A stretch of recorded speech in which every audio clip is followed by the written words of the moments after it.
Elizabeth, on the show today, Noel Gallagher. Noel, how you doing? Oh, very well. How are you? I'm awesome, thank you very much. Awesome? Awesome, yeah, really awesome. That's a bit of a big statement, that, mate. It's awesome. a big statement. What makes you awesome? I'm talking to you. That's it? That is it. That makes you feel awesome? Well, yeah. Well, you are welcome. I'm looking forward to this. You are well. Come on, let's crack on then. Let's crack on, yeah. All right. Chasing Yesterday is the new album, starting March. Yes. Now, I read an interview with you that you said it's kind of quite hard to pin down a description of what it sounds like. Eclectic, would you say? I'd say, yeah, eclectic. It veers from one style to another. There are things that you would on there that you would associate me with. There are things that you would absolutely not associate me with. But it all sounds natural and bloody awesome. It just kind of works. Just kind of works. It's true. There's saxophone in there as well. And a bass clarinet. There you go. See. Yeah. Noel Gallagher, bass clarinet. Acabilk. Kind of vibe. Right. Okay. Is that out till March? Are you still tinkering, or is it all done? No, I finished it on July the 15th, which was the day after the World Cup final. Oh, really? I finished it, yeah, but I'm an independent artist, so I've had to hawk it around the rest of the world to get myself record deals and all that kind of thing. Okay, so it takes a bit of time, and the Oasis reissues got in the way, and right. I have to wait for them to run their course, and then March seemed to be the next. I don't know why it's coming out in March. I don't know why it's not out. Don't ask me. I don't run the business side of it. Do you still get kind of apprehensive putting new stuff out there? No. Are you just kind of like, yeah, it's done, I'm happy with this, I don't care what you think? Yeah, it's irrelevant now what people think about it. Yeah. If I'm being honest, because if they and I mean, if it gets slammed by reviewers, doesn't mean anything to me. It's irrelevant. No. Equally, if the reviews are glowing across the globe, that means nothing to me either, because I know how good or bad it is, and I know that there's tracks on there that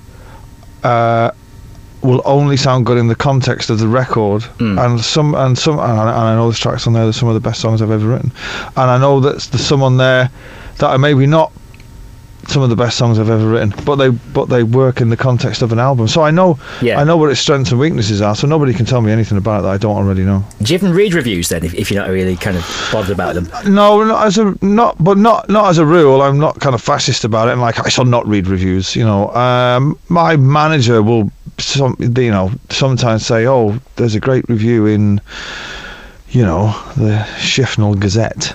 You know. You might want a fine publication. Yeah, you know, and he'll show me that, and no good can come of it, because no matter what they say, it wouldn't sway my opinion of it at all. And it's just one person's opinion at the end of the day, isn't it? Really. Well, yeah, I mean, we all listen to music differently. Yeah, but now in the advent of the internet, everybody's a music critic. Yeah. Everyone, you know, so it's kind of pointless, I guess. You know, if you're getting 5 stars out of 5 everywhere, they're good to put on a poster somewhere, but they don't really mean a great deal.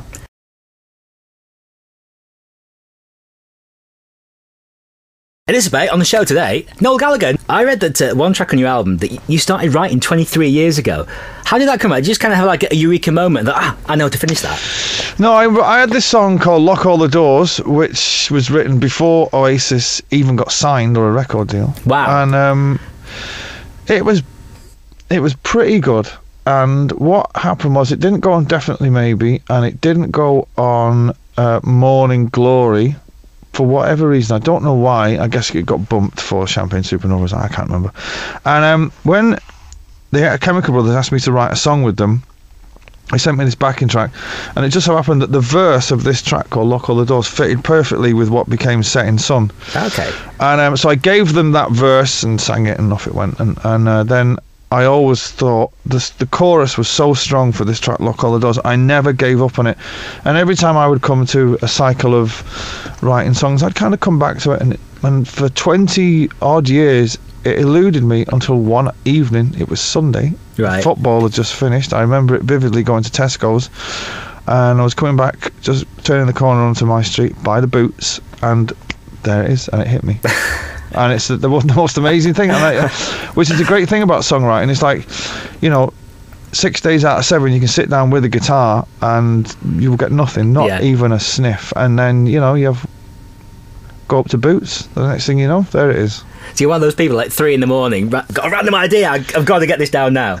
No, I don't. I don't have a studio. I don't even have a dictaphone. I don't have a tape recorder. I don't have a 4-track. I don't have anything in my house. I don't even have a music room. I just got a couch and a guitar. And luckily for me, I tend to remember most of the things that I come up with. So, and I think when I get these ideas and I play them and I sleep on them, and if I get up and I can remember them, then I know it's quite good. And then I just, kind of focus in on it and try and work on it, and if it happens, it happens. If it doesn't, it'll happen 23 years later. Don't worry about it. Apparently you did 143 live dates touring the last record. Somebody just told me that. Yeah, that's amazing. That's too many. That's too many. It's going to change next time. Is that the next 2 years for you now, just on the road from... You're going in March, aren't you? Yeah, it'll be... I'd say it'll be the best part of 18 months. I think the last tour was 15 months, so I think it'll be around about that scale again, I would have thought. You said you do Glastonbury. Any word from Michael? Has he been on the phone? Or No. Well, still plenty of time, I guess. I mean, I'll go. I mean, I go most years anyway. When I'm not, if I was to be asked, I would do it. Might not do it. Wouldn't do the Sunday though. But you're up for doing it. I do Friday, Saturday. Yeah, no problem. One of the funniest things I've seen on TV in a while, you watching X Factor on Gogglebox. It was just the anticipation of waiting for you to say something, and you didn't. We were just all waiting for you to kind of launch into a tirade, and it never came. It was a strange all night. It was funny. It was funny. I don't want to give too much away about that show, but what you see is kind of heavily prompted by a director. Okay. As to what you're looking out for. Right. There was that filming took till 2 o'clock in the morning, and they used 2 minutes of it. Really? Yeah. Okay. So there's a lot. We had such a great laugh with me and the two girls, and obviously a lot of it was unbroadcastable. But they were great. 2 of my oldest friends, they're mega.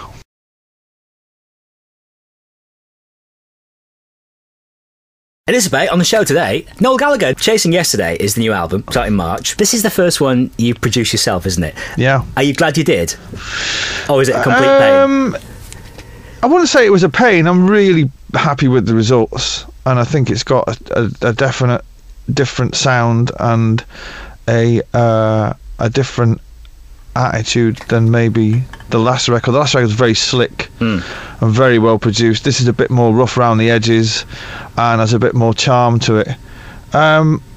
But I never had a problem working with a producer, and it's not something that it's not been an ambition of mine to produce my own records. I enjoyed the musicality of it all, but I didn't enjoy the responsibility of managing the sessions. Well, everyone's sort of looking at you thinking, right, okay, what's next? Yeah, what we're doing today. I don't know. I'm like, no, should we just go get a sandwich and go home? So, yeah, I spent a lot of man hours just, treading water really, and then I was kind of amazed I finished it 2 months early. Is it even like a bigger sense of achievement though, to know you have produced it yourself and you're happy with it and it's great? I guess there's a bit of that in job satisfaction, yes. But I've never been one, because I've written all my own songs anyway, down the years. The production side of it, I mean, what is it? You know what I mean? It's like once you've written the words and the melody and the tune and the bass line and all that, the rest of it's all fluff, innit? Yeah, I guess, yeah. So I love the songs that I write, or I wouldn't record them. So the production, I mean, it's virtually irrelevant to me. You know what I mean? Because at some point I'm gonna have to stand on a stage with just me and an acoustic guitar. Yeah. I don't mean every night when I do arenas, but at some point I'm gonna have to stand, doing a radio session, and that's what counts. When you're playing If I Had a Gun on your own, forget about everything else that's on that track. That's how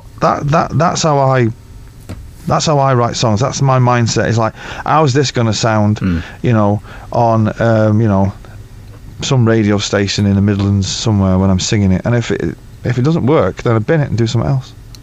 You worked with Johnny Marr on the Ballad of the Mighty Eye. Did you have Johnny in mind when you wrote the song, or did you just kind of, when you're in the studio, think, oh, Johnny'd be great for that? Well, I'd asked him to play on my last record, on the track What a Life, and I had a track called on this one called the Ballad of the Mighty Eye, and it's maybe similar in vein. It's got a bit of a disco feel to it, and I left certain gaps in the track, hoping that he'd say yes, and he did. And it just so happens that he had finished his record round about the time I was doing this track, and he had a few days spare, and he came down to London, and it was bloody brilliant.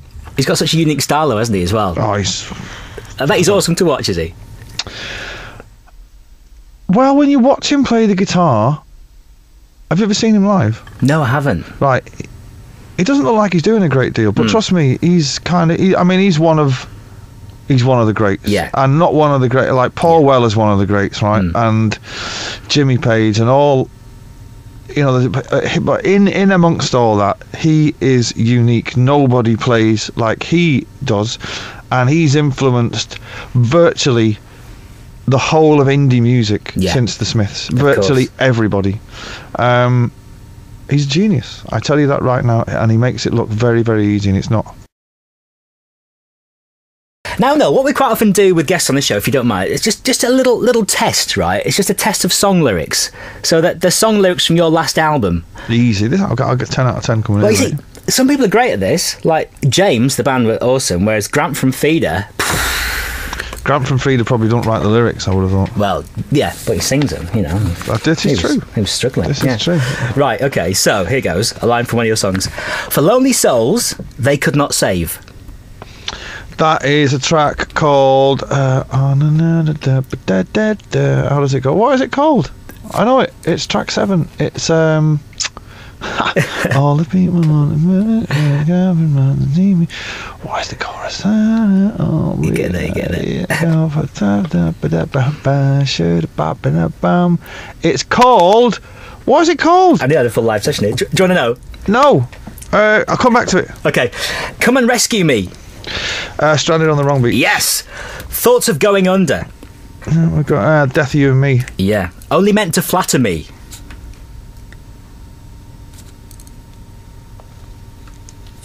Death of You and Me. No.